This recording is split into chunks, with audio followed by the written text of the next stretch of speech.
Thank you very much for joining me on this video. If you've ever been to one of my money machine seminars, you'll know I'm big on deferred gratification. I'm big on buying and holding, paying off, and positioning yourself for retirement. And I'm not really deviating from that, but there are alternatives. You can do something in real estate for long term, like my money machine seminar, but you can also do things to enhance cash flow today, to make some money now. And there's things like development, there's things like new construction, and there's things like fix and flip. And I want to talk to you today about fix and flip because it can be very, very lucrative. And it works on the basic premise that somebody is going to pay you more for a house that's visually attractive and appealing than the cost of acquiring the property and doing the renovation and repair. And that's the concept that we work under. And it works.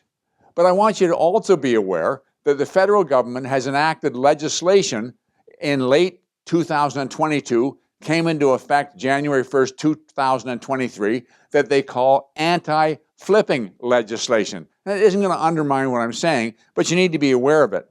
Basically, there's two tax breaks in housing that are very advantageous. One is a capital gain or capital cost allowance. And that's you buy a house, you fix it up, you sell it, you make a profit, and rather than showing it as straight income, you show it as a capital gain, and the way it stands right now, you take the total profit, divide it in two, and that's what you pay tax on. So you get a 50% break on your taxes. The other great benefit is your principal residence. You buy your principal residence, live in your principal residence, sell your principal residence, make a profit, you don't pay any tax on the profit. What's changed, however, and of course with fix and flips, sometimes people would move into these houses while they were working on them, keep them for a little while, sell them, and be tax exempt. What's changed with the new legislation is the government is saying whether it's a fix and flip or whether it's a principal residence, if you own it less than 365 consecutive days, we're going to treat it as income. So we're not going to look at capital gain, and we're not going to look at principal residence exemption. So tuck that in your mind. What that means, you got to make an adjustment. It means you have to buy it, renovate it, and either live in it or buy it, renovate it, and rent it out and make sure it's over 1 year before you sell it because you don't want to get caught with the added tax if you can help it. Okay, so let's take a look at some of the key things to remember if you're going to acquire a property for the purpose of fixing and flipping. First of all, like they say, the most important thing in real estate is location, location, location. Absolutely true in fix and flip. You want to buy a property that you'd be happy in living in that neighborhood, and then you'll be able to find a buyer who will be happy living in that neighborhood. If you're buying a house that's run down, but the whole neighborhood's run down, or it was poorly constructed and the whole neighborhood's poorly constructed, probably not the location you want to pick. So be careful in picking the location. I want to talk to you about price range too. You can spend lots of money on a house and you can price yourself out of the market.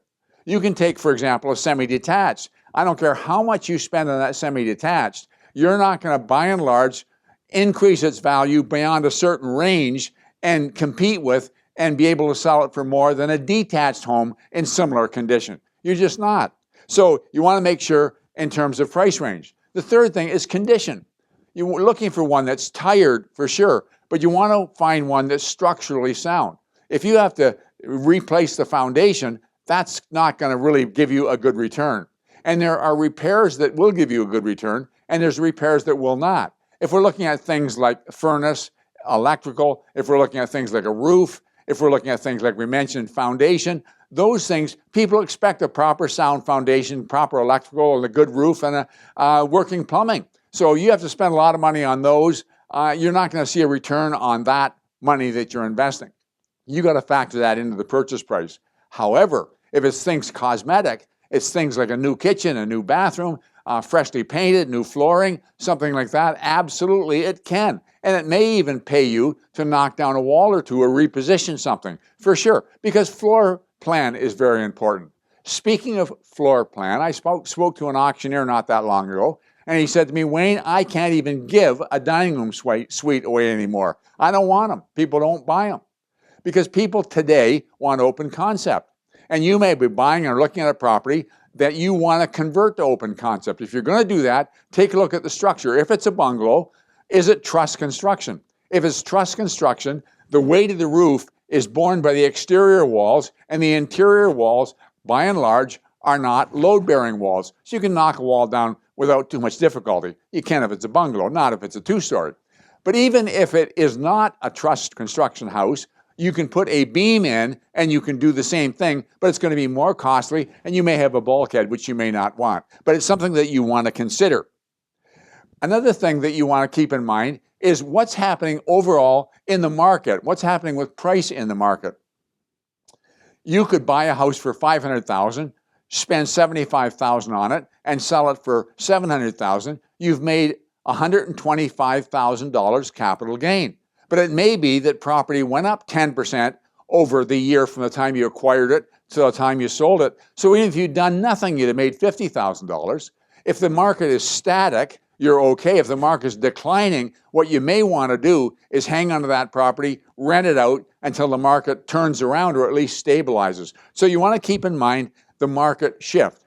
Years ago in Montreal, I met a chap who, in Montreal West, as a matter of fact, old historic houses, and he was in the process of buying a house which he was going to renovate and sell. And he told me a story. He said, I ran my own business for years, never made any money. He said, I ended up giving it to one of the employees and walked away. He said, I had $4,000 in my pocket. I used that, believe it or not, to buy and renovate a property. Did the work myself. He said, I've been doing that for 15 years. I turned that $4,000 into $186,000. I hire all the work done myself. I'm having a ball. It's working wonderfully well. And he said, I don't count on the market changing. I'm not a speculator. I'm a renovator. It can absolutely work. But if you're going to do it, you want to take your time. Wait till a house speaks to you. Wait till it's just the right house. Keep in mind the things I've talked about, but find the right candidate. You don't have to buy it today. You don't have to buy it tomorrow. You don't have to buy it next week. But when the right one comes along, be ready to act on it and be ready to buy it. And then finally, build a good support team around you. You want a good building inspector. In spite of what you think you may know about construction, you'll want that. You want a good contractor, or at least support sub-trades team. You're going to want an interior designer, probably, give you some ideas on floor plan and color. And you're going to want a good realtor. They can be worth their weight in gold and talking to you about market conditions, talking to you about price ranges, and so on. I want to thank you very much for investing your time in this video, and I look forward to talking to you again very soon.